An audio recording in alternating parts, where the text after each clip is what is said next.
शिव कुमार बटालवी होरां दी कविता पीड़ां दा परागा।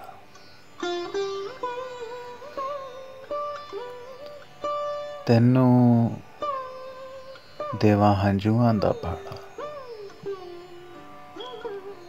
तैनू देवां हंझुआं दा भाड़ा,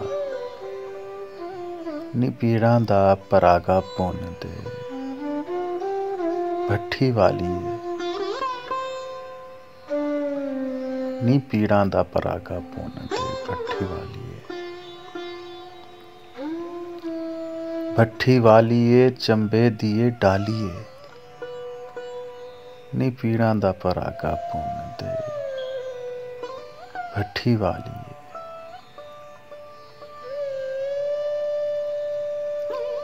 हो गया कवेला मैनू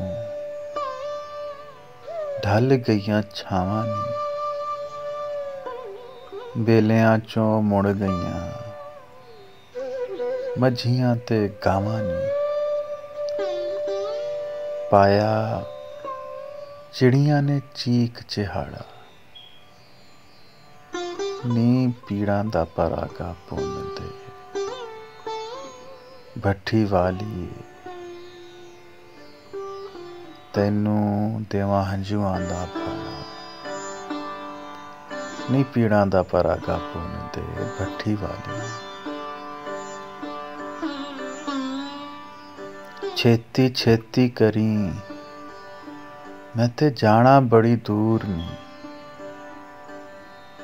जिथे मेरे हानी आंदा टुर गया पूर नी। उस पिंड दा सुनींदे राह माड़ा,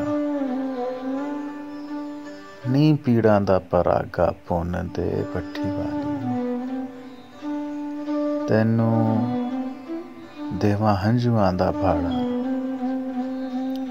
नी पीड़ां दा परागा पुन्न दे भट्ठी वालीए।